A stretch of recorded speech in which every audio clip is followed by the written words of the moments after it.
Welcome to Horror in a Hurry. Short stories from listeners and past guests that are 20 minutes or less.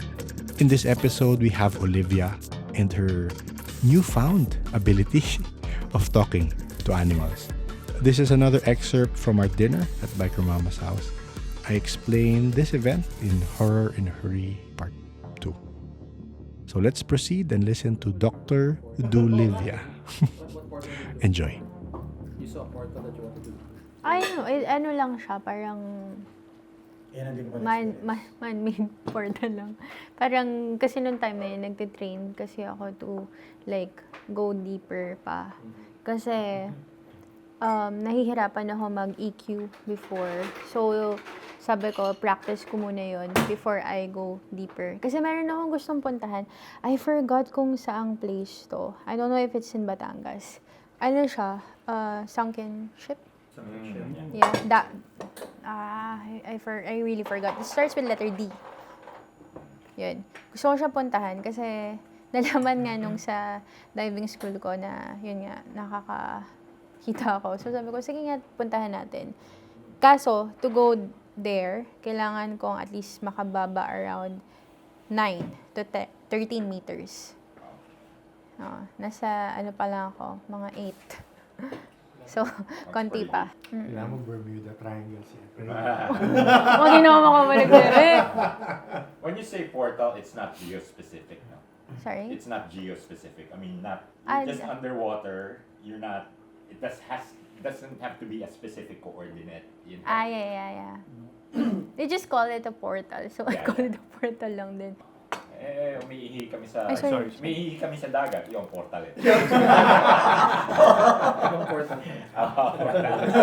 Yeah. Kung minsan pampainit. Kasi Lamig na lamig. siya. Isang oras ka dun, maiihi ka talaga sa lamig.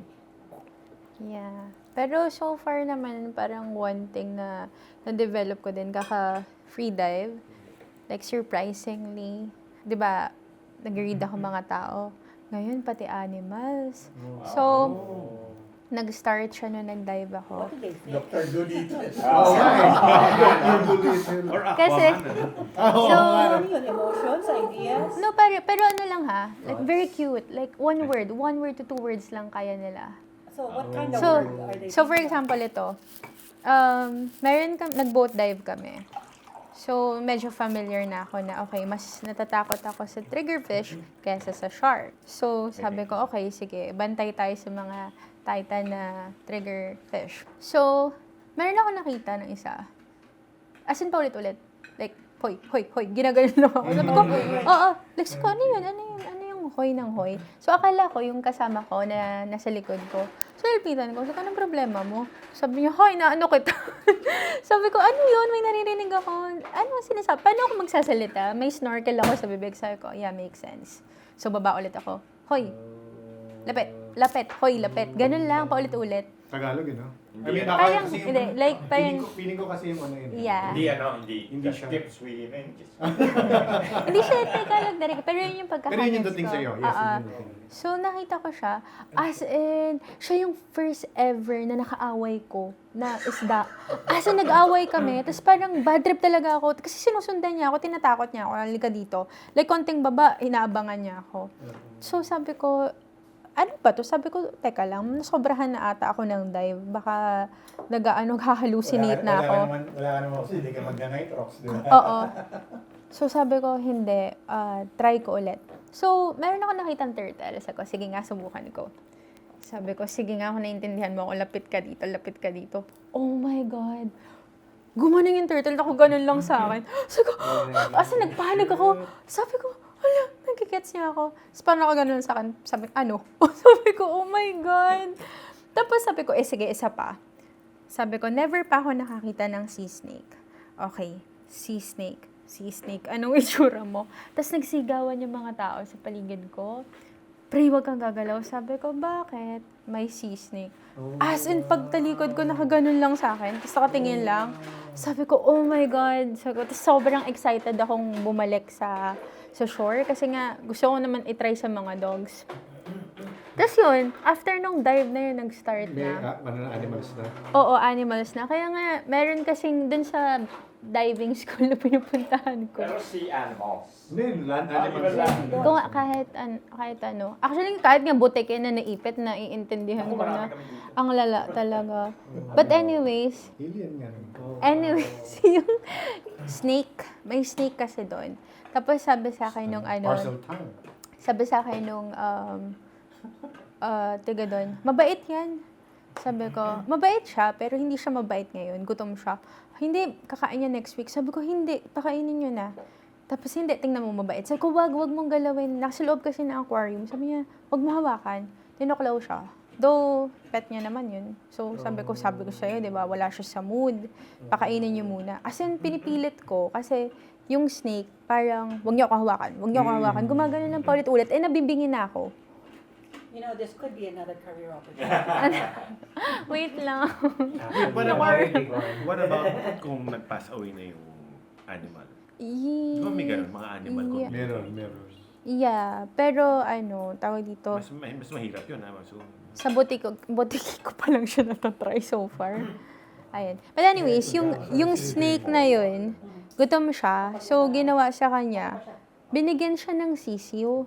Ngayon, doon ako na parang na mind blown. Kasi yung sisiyo, sabi sa kanya, anong ginagawa ko dito? Asan ako?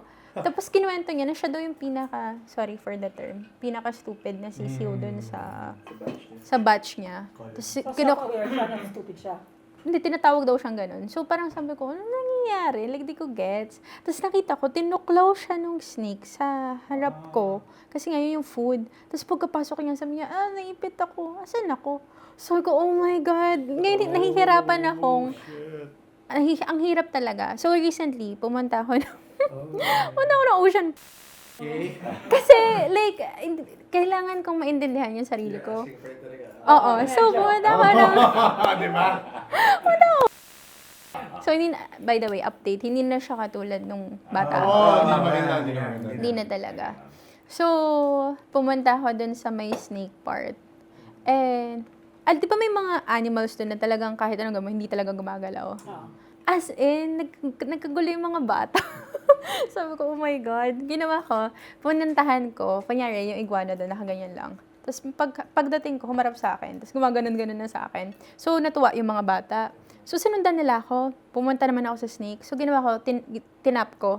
Tapos ginaganon ko lang. Tapos sinusundan niya lang ako. Ay, lang. Pero natuwa ako. Pero nakakatuwa kasi parang na-develop or may additional ability ka na nag-branch out. Diba? Hindi ko na-expect. Gusto ko lang naman mag-free dive. Hindi ko ina-ask to. Expected trigger, but that's Yeah. Pag nagsawa ka na sa beyond the sciences.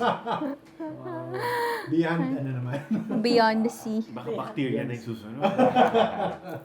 Pero yun, cute naman. Kasi mas naintindihan. Siya, maganda siya kasi na-apply ko siya sa mga pets ko. Kaso, ang hassle, kasi naririnig ko yung mga demands nila.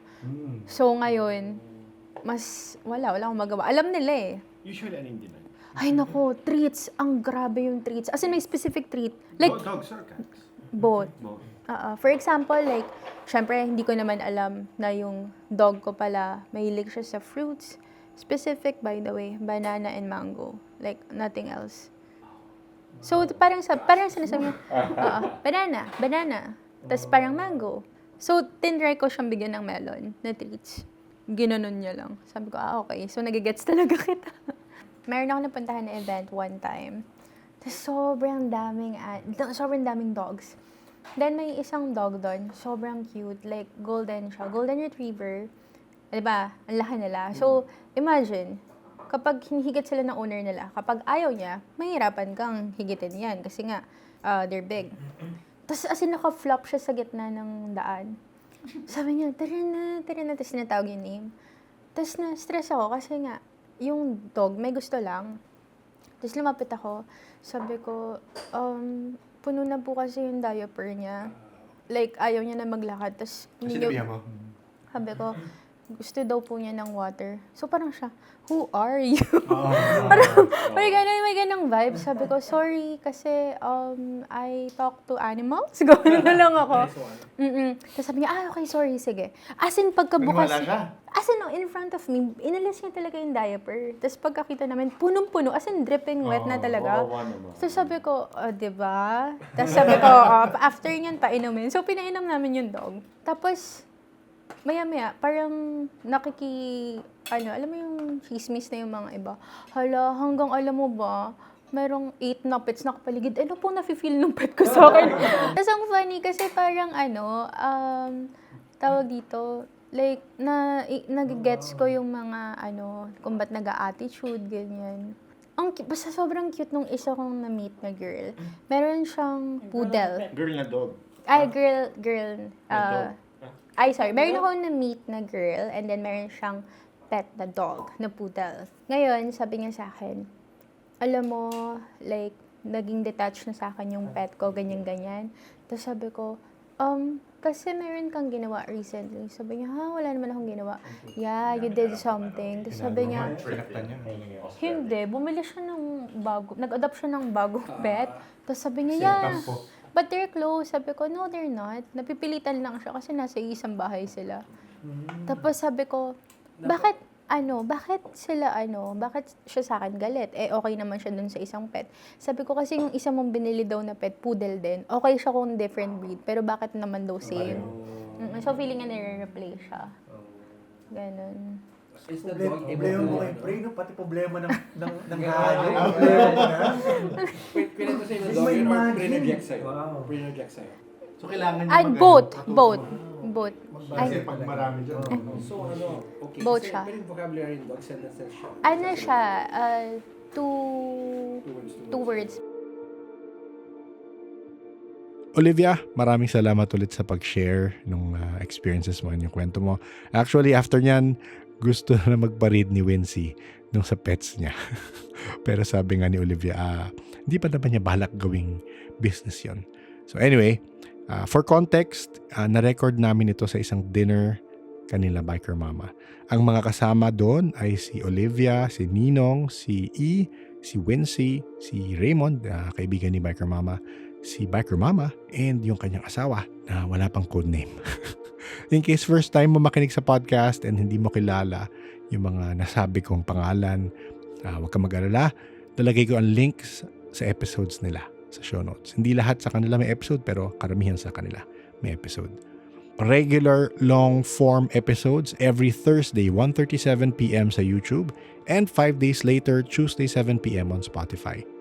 These shorts will only be for October, parts of December, parts of November also. Yun, para lang ma-share ko yung mga ibang short stories ng mga kakilala ko o yung mga past guest o yung mga email na ayaw nila magsalita. Baka yung mga shy. So, babasahin ko yung iba. If you enjoy these type of stories, you might want to subscribe to the podcast. You can find us on YouTube, Spotify, Facebook, Twitter X, Apple Podcast, and Okarong Cat. Pero kung meron kayong mga short stories na gusto nyo share, pwede nyo email sa paranormalsph@gmail.com. Before we end, again, remind ko lang kayo sa Occulture, ang ating event, speaker workshop series, Grand EB, and live episode recording tayo on that day. Sa mga gustong sumama, October 25, mako-confirm kung bibisita sila Sam, JP, at syempre yung mga past guest natin sila Aling Jojo and Coach Johnson. Speaker sila. Actually, yung Charmed nandoon, pero syempre secret kung sino sila kasi shy sila. Hindi sila mag-out kung sino sila. Mababosesan nyo na lang siguro kung nandun kayo. So, I think magiging kompleto for once ang Charmed, I hope. Anyway, para mag-register, punta lang sa link na nasa show notes or nasa socials ng podcast. Makikita nyo may QR code doon para mag-register or kung ano man. AM workshop is with Aling Jojo on intuitive tarot and oracle card reading. And ang PM workshop natin is with Coach John on NLP, Neuro-Linguistic Programming and Vedic Astrology. So yun, kita-kits. Kung may questions ka paano mag-join, pwede mo akong message sa paranormalsph@gmail.com, sa Discord or sa Facebook. The Paranormal Podcast is engineered and produced by F90 Productions. Thank you everyone for listening. Please stay safe.